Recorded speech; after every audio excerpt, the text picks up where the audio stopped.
And this is something I try to convey in my class as well. Like, everyone can be a scientist. Do you approach things with rigor? Do you want to answer questions with empirical data? Like, are you interested in running any sort of test? Like, you are a scientist then. And there doesn't need to be this great divide between people who call themselves scientists and people who don't. So my guest today is Dr. Maria Valdez, Research Associate at the Robert A. Pritzker Center for Meteorites and Polar Studies here at the Field Museum of Natural History. Thank you for joining me. Thank you. Well, you also have appointments at the Art Institute and the University of Chicago, I should also mention. Yes. You're very busy. Very busy, all over the place. So the origin and evolution of our solar system is a very complex process. So how do we even begin to unpack something so complex? Great question, and sort of the overarching topic of the class that I teach at the Art Institute. I generally start off with asking people what they know about the origin of the universe and the origin of our solar system in particular, based on mythologies and stories that they've heard growing up. And you have, across cultures, a lot of different stories, but sort of riffs on the idea that we started as something primordial, maybe egg-like, and then some external process caused that egg or that initial primordial goo to separate into different parts of a world and people and everything that we know today. And of course, this isn't true, but the people who came up with these myths were doing the best that they could based on the information that they had on the time. And there is a sort of truth to it. Out of nothing, everything that we see around us, including ourselves, were born. And we're made out of the same elements that have been recycled over and over and over again. And so cosmochemistry, the field that I'm in, studies the origin and evolution of the solar system, not from a mythological perspective, but from a chemical perspective. And it was during the sort of mid-19th century when scientists realized that they were studying rocks from space for the first time, that cosmochemistry was born as a field, although the term cosmochemistry is more modern in its origin, sort of tied to space race and things like that. But we endeavor to understand the origin and evolution of the solar system mainly through the study of meteorites, because meteorites are windows into the earliest solar system we have. So can you talk a little bit about what type of meteorites we've found here on Earth and what differentiates different meteorites from one another? Yeah. So first off, broadly speaking, meteorites are windows into the earliest moments in our solar system. They're like time capsules, I would say. And we call them time capsules because they preserve the very earliest moments, the very earliest physical and chemical processes that were occurring in the early solar system.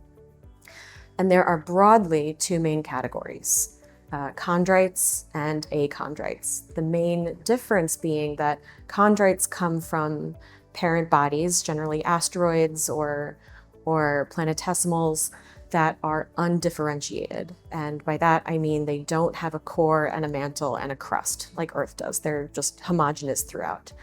I like to call this in my class an unbaked cookie, like unbaked cookie dough, right? An achondrite parent body, from which achondrite meteorites derive, does have a layered structure, does have a differentiated structure like Earth does, with a core that's probably made out of mostly metal, a mantle, and a crust. And if an achondritic parent body breaks up in space and sends pieces flying all over, some towards Earth, then we're going to get pieces of the metallic core, the rocky mantle, and the rocky crust. So we can further subdivide meteorites into metallic and stony iron. Metallic ones come from the core of an achondritic parent body. Stony achondrites come from the external part, the mantle or crust of the achondrite parent body. And stony irons come from that very thin interface where the core and the mantle interact. So it's a mixture of metal and rock. So what is the difference between an asteroid and a meteorite? Meteorites derive from asteroids. Asteroids are larger bodies in space that started growing into planets but never quite made it. So they kind of got halted in their prime. And if an asteroid breaks up, then we can get meteorites. I should also say that we have meteorites from a few other different bodies that we know of. We know we have meteorites from the moon, and we know we have meteorites from Mars, and we know we have meteorites from the asteroid Vesta. So that's what we have right now. There are probably some in our collection that come from parent bodies we haven't yet identified, but indeed, there definitely are. But we haven't identified those parent bodies yet. So what is that size threshold to be considered a planet? Because I know that there was a lot of controversy, or maybe not controversy, but some people were upset that Pluto kind of got delisted from being a planet. Yeah. I can't tell you the actual number. I want to say a couple thousand kilometers is what designates it as a planet, but more importantly, it has to be big enough to be able to become rounded under its own gravity. If you are not big enough and you don't have enough gravity, then you can maintain these like wonky shapes that asteroids sometimes have. You see a few up there. But once you've accumulated enough mass, then gravity will make you spherical. I'd like to talk a little bit about, or ask you about what are some of the key processes for the formation of the solar system? You can break up the formation of the solar system into, so you can break up solar system formation into some pretty basic categories here. You have the solar nebula period, protoplanetary disk period, and then clearing of the protoplanetary disk and planet growth. And then eventually you have the solar system as we know it today. So I'm not sure how much you know about the solar nebula theory, but okay, so we started off, before there was a solar system, we started off as a giant molecular cloud of mostly hydrogen and helium, a few heavier elements in there as well, spinning, and some external event, maybe a supernova, sent shockwaves through the system and briefly heated up that molecular cloud and caused it to collapse in on itself. And it conserves angular momentum as it does so. And so like an ice skater sort of bringing their arms in as they go in for a turn, a lot of the elements are going to sink towards the center of that cloud, which will then be subjected to massive temperatures and pressures, and eventually a sun will ignite out of that. And the rest of the material that's still spinning around the sun will coalesce from dust-sized particles into pebble-sized particles, into hand-sized samples, into boulders, into planetesimals, and eventually into planets, clearing out that debris from the protoplanetary disk around that new sun. There's a period of planet migration after that. So the order of the planets as we know them today isn't necessarily the order that the planets started in. And that has to do with orbital resonances and things like that. Planets migrating into places where they shouldn't be and other planets pulling them back. And it was a pretty chaotic time. And then the late heavy bombardment, when the last remaining debris that never made it into planets was still being flung around throughout the solar system and hitting the planets that did form with great regularity. And then things calmed down. And then we have the orbits as we know them today. Luckily, we don't have to worry about too many bombardment periods. Is every planet formed from it starts as a disk then? a flat disk? When the dust comes together, then it forms a disk? So it's not that every planet forms from a disk. It's that molecular cloud, which was disturbed by a supernova that sent shockwaves through the solar system, or through the universe, hit that molecular cloud. The molecular cloud collapses in on itself. The molecular cloud starts spinning, and inside, in that very center of the molecular cloud, is where the sun, due to extreme pressure and temperature, ignites. There's now a disk of debris around that proto-sun, out of which little planets will start coalescing. You start out with dust-sized particles that condense out of the molecular cloud that stick together almost like dust bunnies through electrostatic forces. Once you have like little grains, then you can start sticking those together through impact. They become pebble-sized particles. Those stick together to produce hand-sized samples, and those stick together to produce, boulders, and then asteroids, and then maybe, if they keep growing, planets. And so what is the rough time frame here that we're talking about for these 4 stages? How many millions or billions of years are we talking about? So I want to say within the first 500,000 years, we were already, 500 billion years. There's a big difference there. 500 billion years. We had already produced all of the planets. And it was between 4.1 and 3.7 or 8 billion years ago that the late heavy bombardment took place. That's when we and other planets were being absolutely pelted with material that was being flung in and out of the solar system. So this is approximately when planetary migration was occurring as well. Part of what caused the late heavy bombardment is planetary migration. So things were pretty stable by about 3.8 billion years ago. 3.8 billion years ago. Yeah. So our solar system as we know it today roughly hasn't changed much since 3.8 billion years ago? Yeah.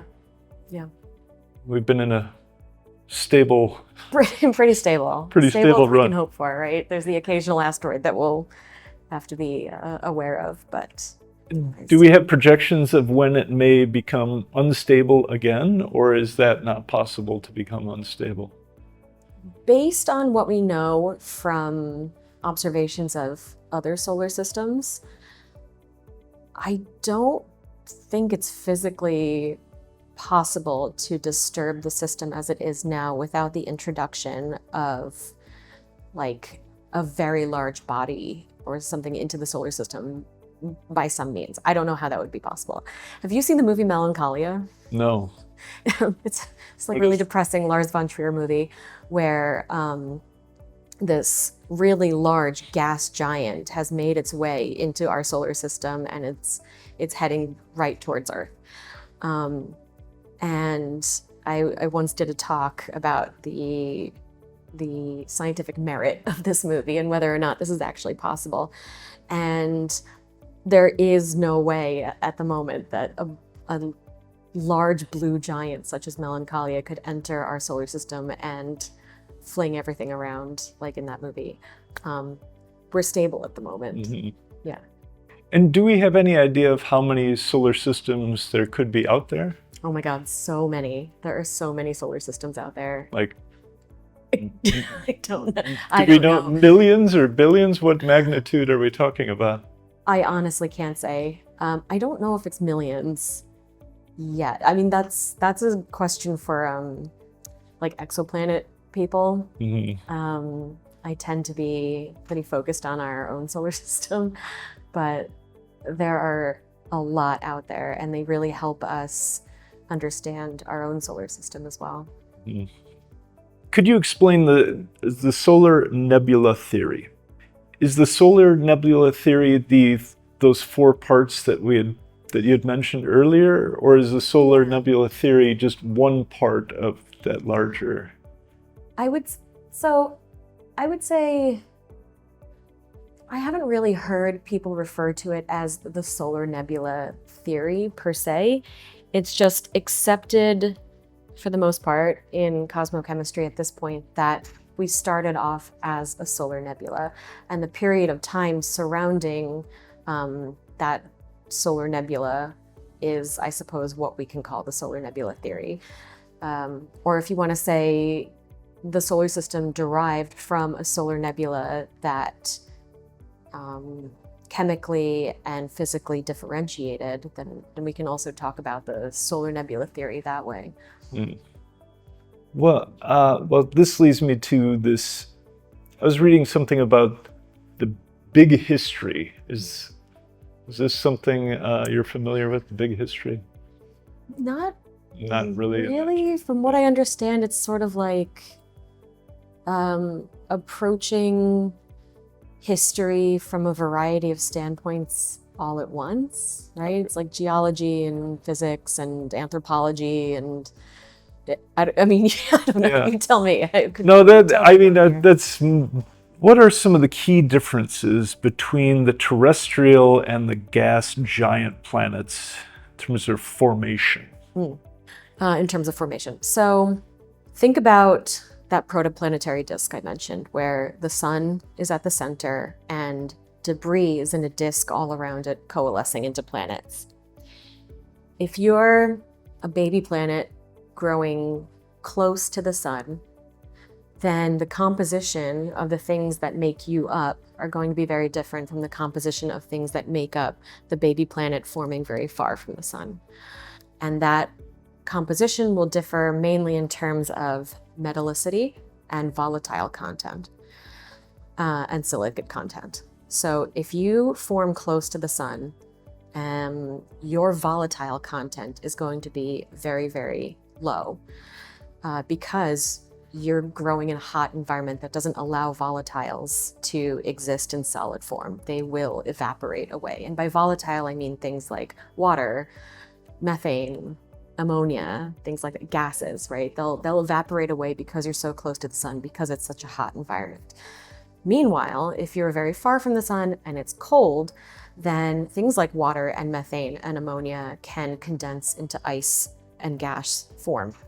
So there's this gradation from the inner solar system to the outer solar system that is the main driver of the compositional difference between the terrestrial 4 inner planets and the gaseous 4 outer planets. And it's also, should also say, God, there's so much to this. There's so much to this. Now, if where do I even start? See, I have this trouble in my class because to explain some concepts, I have to and this is what chemistry is, and this is what physics is, and this is what. So you can walk it back as far as you need. Yeah. So, the opposite of volatile is refractory. Metals tend to be really refractory in that they have really high melting temperatures and high boiling temperatures. So the first things that will start condensing into solids are going to be metals. The next, silicates, so the things that make up the rocks that you and I know, and then volatiles at the very lowest end of the spectrum. If we take that as a given and we take the gradient of the solar system as a given, hot to cold, then everything that's metal should be very close to the sun, everything that's rock should be in the middle, and everything that's ice and gas should be in the outer solar system. And for the most part, that's true, except the Earth clearly has a lot of water and volatiles on it, right? And we're not completely made of, Mercury's not made completely of metal. So there has been migration of outer solar system material into the inner solar system and vice versa over time, and models show how this is possible. So that adds a layer of complexity to the initial dichotomy between the inner planets and the outer planets. If you want to talk about size too, the outer gas giants are clearly much, much larger than the inner terrestrial planets. And that's because there was a lot of material in the outer solar system for them to accrete onto their bodies. There's more to work with out there. And that's why their growth was allowed to be so uninhibited as opposed to the inner planets. What role did the sun play in the formation of our solar system then? Oh, that's a loaded question. What role did the sun play in the formation of the solar system? The sun is part of the formation of the solar system. The sun was born out of the collapse of the molecular cloud. Material sank to the center of that cloud, and under very high pressure and temperature, fusion was initiated. Out of that fusion, we formed a sun. And it's only because we had a sun ignited at the center of this protoplanetary disk that the material left over was allowed to coalesce into planets. I'm not really sure how to answer this question because the sun just is part of that process. It was born out of the initial collapse of the molecular cloud. And I guess also, like I was saying before, the heat generated by the sun is really vital in shaping the compositional dichotomy between the inner terrestrial planets and the outer gaseous planets. So what sparked your interest in becoming a scientist specializing in this field of planetary sciences and origins? And it was sort of roundabout. I initially thought I would do something like neurology or genetics. And then from there sort of got more into plant genetics, and from plants got into rocks. And then once I started studying minerals in depth, I was hooked. And once I learned that there are minerals to study on other planets as well, I was immediately, I dove in head first. I think I was just struck by the beauty of geology and knowing that there's geology to study on other planetary bodies, and the fact that our geology and extraterrestrial geology is all really intricately connected. It's looking at the same story from different angles, essentially. I really wanted to study how that beauty evolved out of extreme chaos. Mhm. I love minerals. I think they're so beautiful. Did your interest in science start as a child, or was it more? Oh, for sure, yeah. In terms of geology, I was always collecting rose quartz in the backyard.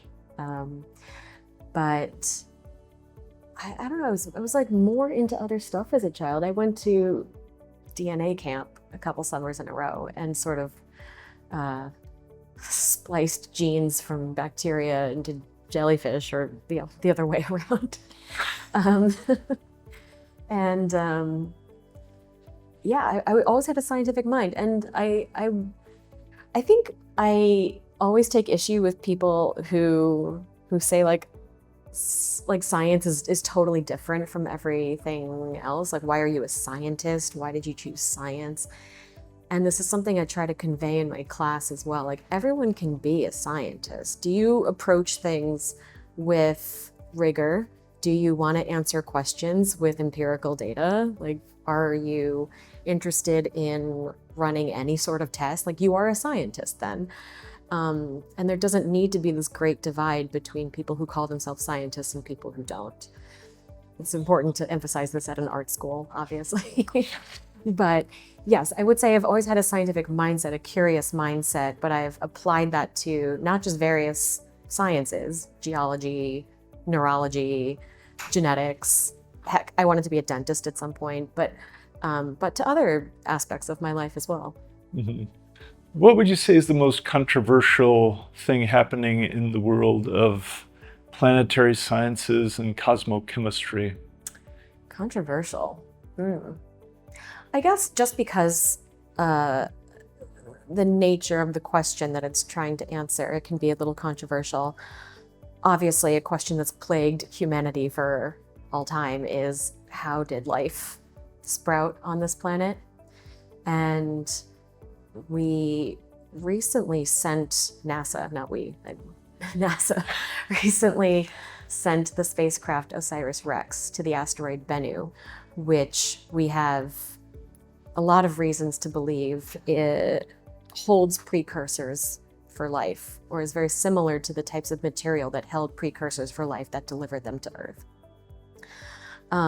What we've found in the year or so we've now had access to the samples is that indeed, and this was just released in a press conference by NASA a few weeks ago, we're finding 14 out of the 20 amino acids that are necessary for life in the soil that was brought back from the asteroid Bennu. We're finding RNA and DNA precursors. We're finding evidence of water, really exciting stuff that could provide, life-changing, dramatic answers to the questions that we've been asking for so long. But because of the nature of that question, right, it's a little controversial. If you tell people life came from rocks delivered from the outer solar system, that could be a little touchy. How did water arrive here on Earth? So I talked about the late heavy bombardment.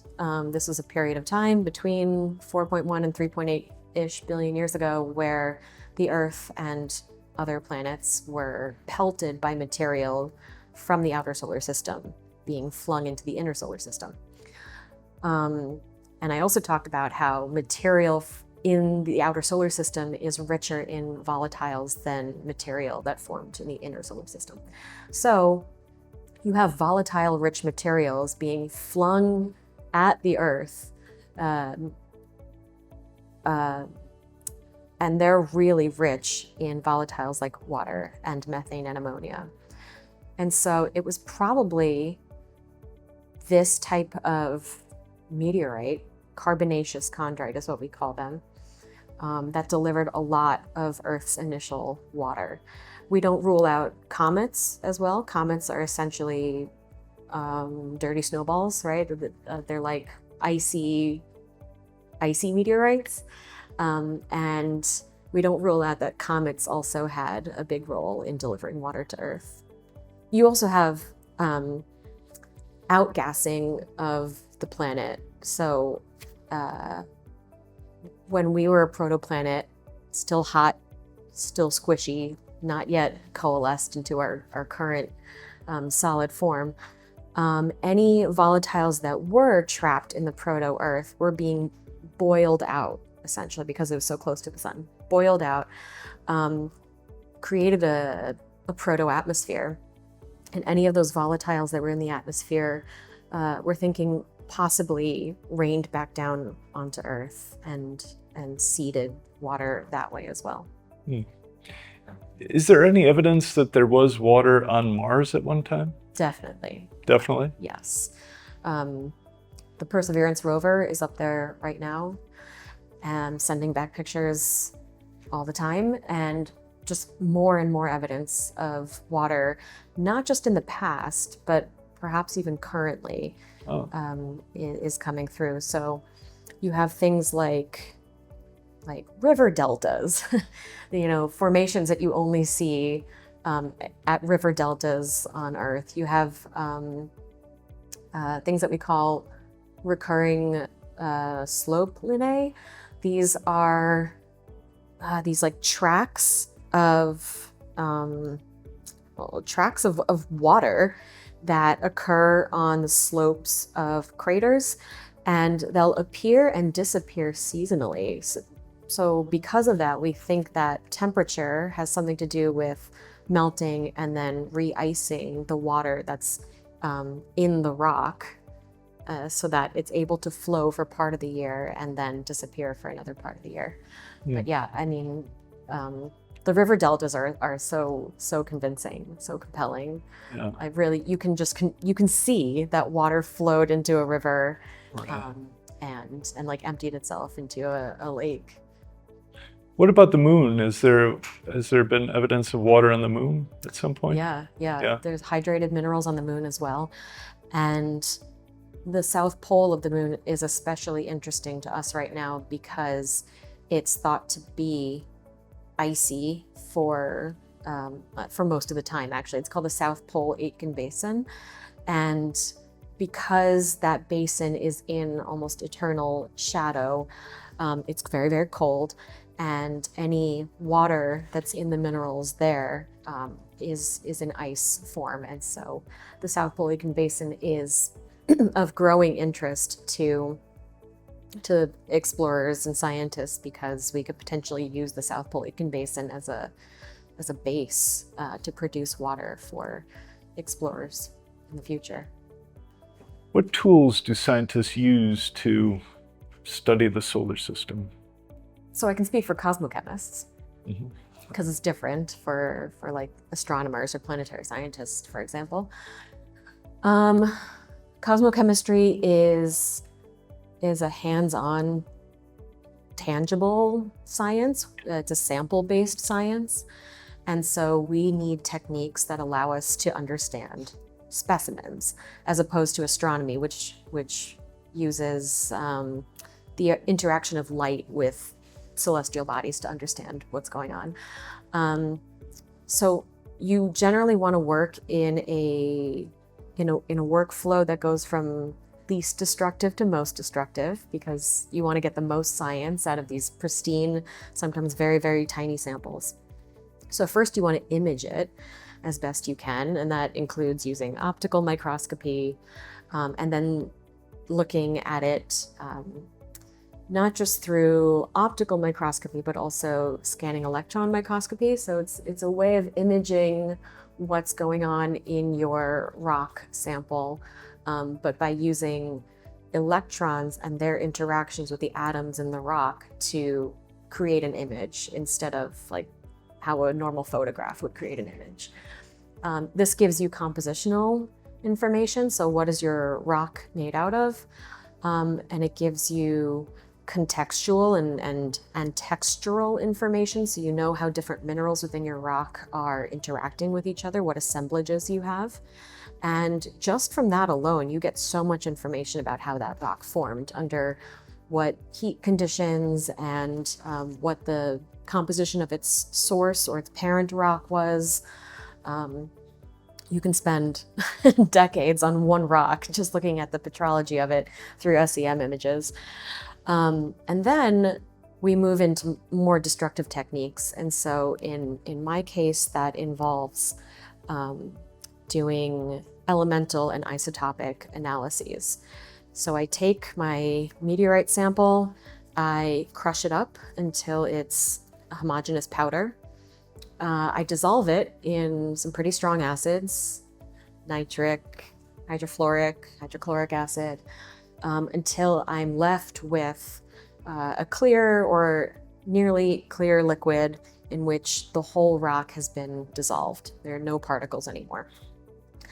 Then take that and run it through a set of columns that are filled with resin, and then perform a chemistry on it. And the chemistry is perfectly calibrated. The nature of the acid that I use and the timing of the acid that I add to the column, the type of resin that I use, it's all fully and completely calibrated to produce at the end just the element of interest, just the element that I'm interested in. And that's been calcium so far. I know other chemistries, but I'm mainly interested in calcium. Then I take just the calcium that has been isolated from my sample, and I run it through a mass spectrometer, which separates the isotopes of calcium based on their mass to charge ratios, and then spits out to me what kind of calcium is in my sample. And I can take the ratio of one calcium isotope to another in that sample and compare it to other samples, compare it to other planets, compare it to other systems, and infer from that what processes have caused the differences in the calcium isotope ratios to appear. How do you think AI is going to impact your field of study? I haven't used it myself much yet, but I went to Antarctica a few years ago and I brought back about 10 kilos of sediment from which I would like to look for micrometeorites. And micrometeorites are just meteorites that are sand sized, like 2 millimeters in diameter or smaller. And normally that's a really tedious process. Normally it takes looking through a microscope for hours to locate a micrometeorite, and you have to pluck it out with a tweezer and put it on a carbon tape, and it's just tedious. It takes a really long time, and it's also biased towards the micrometeorites that most look like micrometeorites. There are some that just don't, and so to the eye, especially to an untrained eye, finding those would be very difficult. I anticipate in my work that AI will help me look for micrometeorites in the sediment that I brought back, because I mean, it's been 2 years and I've gone through like 2 out of 25 bags. I'm gonna need AI at some point because my interns won't be very happy if this is the task I keep giving them. Yeah, so I can only speak for myself. I hope AI helps me find micrometeorites out of the sediment that I brought back. I also anticipate it's going to help planetary scientists and exoplanet scientists in their search for exosolar systems and things like that, but I don't really know too much about that. So to differentiate it when it's sediment size, are you just looking at the chemical composition then? That's how you're able to differentiate? So how do you recognize a micrometeorite, essentially? Yes, composition helps. But firstly, you're going to have to identify it by texture. There are maybe nine or so textures that micrometeorites, the melted ones, will take on. And to a trained eye, they become easy to pick out. But there are some that haven't been melted and don't have this sort of spherical shape that the melted ones do. And they can look like anything, and those are a lot harder to pick out. And so those you do need to do compositional analyses on. What are some of the challenges you faced when you first entered the field of cosmosciences? Or cosmochemistry, I should say. I don't know. This is more just like a personal issue. But so I did my undergrad at UChicago, and UChicago is the birthplace of cosmochemistry, and it had a beautiful heyday in the 60s, 70s, 80s, into the 90s. And being an undergraduate cosmochemist at a place that was so renowned for it always felt like I was walking through a museum of like really important objects that I wasn't allowed to touch. It felt so like oppressively important. And so I think I was, even though like in my heart I had jumped straight into the field of cosmochemistry, it felt like there was this like barrier to achieving greatness. Of course it wasn't actually there. This is totally self-imposed. This is like a totally self-imposed issue.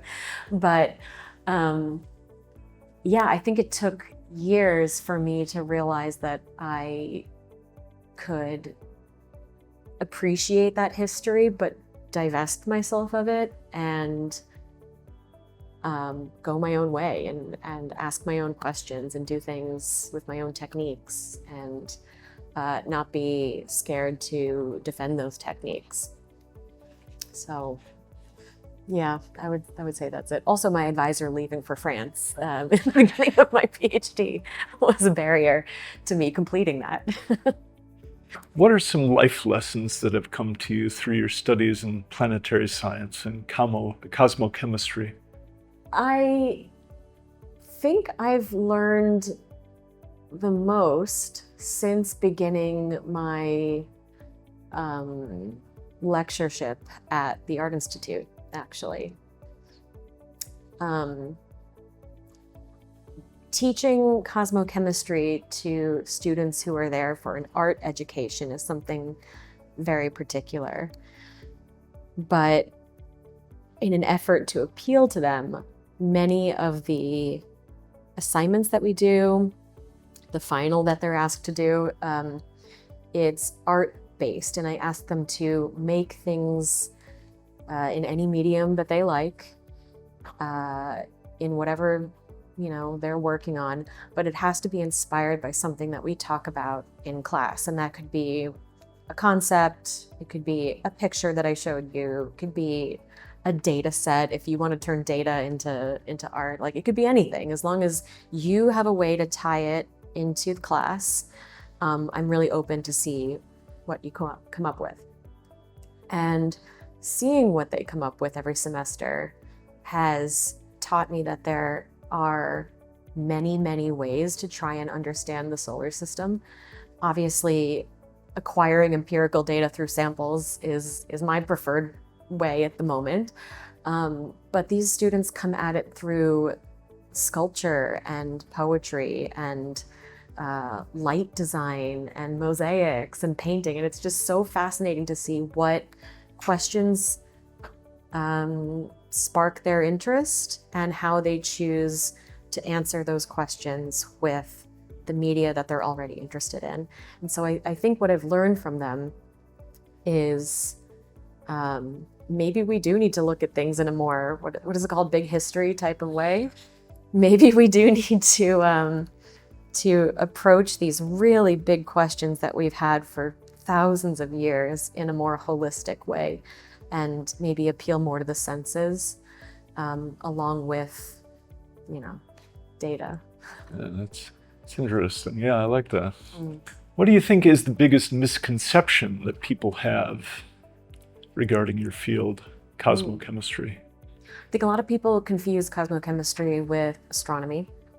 Well, maybe you could talk about the difference between the two. Sure.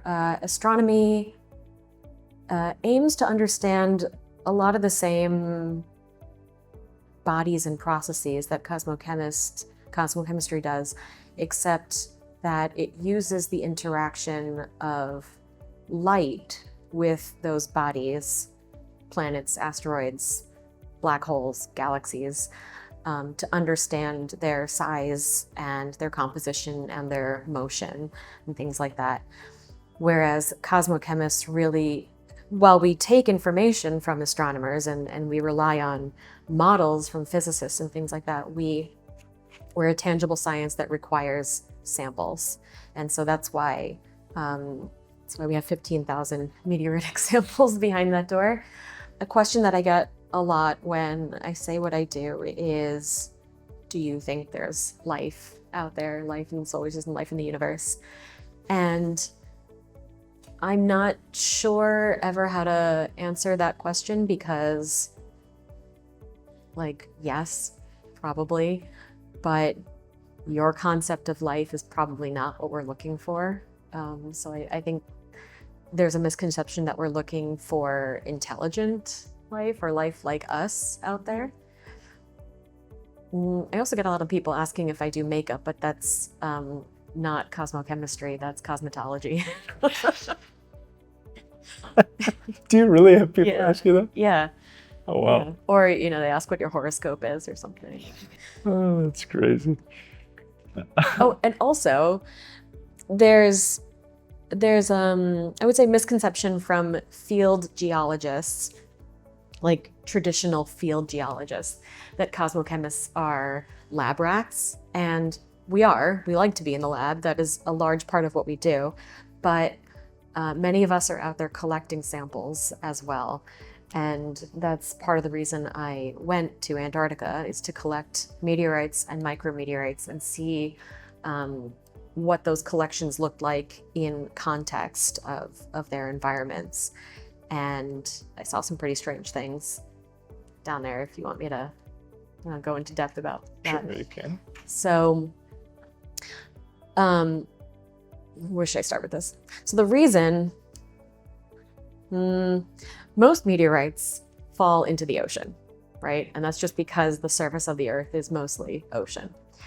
But after that, meteorites fall pretty evenly across the entire globe, but they're most likely to be found in deserts, like hot deserts like the Sahara, or cold deserts like Antarctica. And that's because of a few things, because the background is very plain. If you have a background of all sand or all snow and you see a black rock on the surface, the probability of that being a meteorite is higher than, say, in Chicago, right? So for that reason, and because also when meteorites fall onto the ice in Antarctica, they absorb light from the sun and then re-radiate that heat to their surroundings and then sink into the ice and are pushed towards continental margins as the ice sheet flows towards the continental margin. It'll hit an obstruction at some point and be exposed to the surface, and it creates these stranding zones of meteorites, these really high density stranding zones where you can get even 1 per square meter at times. And so because of the high concentration, because they're easier to find, I went to Antarctica to find meteorites. What I found though is that meteorites were disappearing into the ice at a faster rate than I was expecting. So there's a phenomenon called cryogenites. Cryogenites are these puddles that develop around rocks as they absorb heat and re-radiate to their surroundings. And you'd expect to see them around large, dark colored rocks. If you go out in the sun wearing a black t-shirt, you absorb more than you do wearing a white t-shirt. So you would expect to see that around dark colored rocks, but we saw them around light colored rocks. We saw them around silt patches. We saw them at really high altitude, really cold temperatures. There were puddles everywhere, liquid water everywhere. And so what we surmised from that is that meteorites are sinking into the ice at a faster rate than we can keep up with. And actually we need to do more field work to collect these before we lose them all to the ice. Do you think, or how has studying planetary science or cosmochemistry impacted your humanity? It's humbling. It's humbling for sure. Especially when I think about micrometeorites, which may sound counterintuitive, but about 2 tons of meteorites fall to Earth every year, and about 40,000 tons of micrometeorites fall to Earth every year. So if you go to any rooftop right now, if you check the gutters of your house, if you check in between the blades of grass in your front lawn, if you shake out your hair, you'll probably find a micrometeorite. And I think that's always such a good reminder of how part of the solar system we are. How we're literally covered in space dust. All of us, everything is covered in space dust. It's a really, really good reminder that we're just floating through space like any other body, collecting space garbage. And we're nothing. Yeah. It's really, really humbling. At the same time, it's a privilege, and it's really empowering to know that we have the tools to take that space garbage that we collect and study it in order to put ourselves in context of this solar system and the universe. Yeah. Where was the meteorite found next to you there? This one was found in Arizona. It's an iron meteorite, and so it derives from the core of a broken up achondritic parent body, which, as I said, is differentiated into a core and a mantle and a crust. This is a piece of the core, something like that. It's about half a ton, more than half a ton, which is why we don't have a problem keeping it out. We figure if you steal this, you manage to steal it, you deserve it. Can you share your top 3 book recommendations? Oh, Doesn't have to be science. Doesn't have to be science? Let's see. For science, I'll say there's a textbook that I bought myself for Christmas a few years ago, like a true nerd. It's just called Cosmochemistry by Harry McSween. It's the second edition.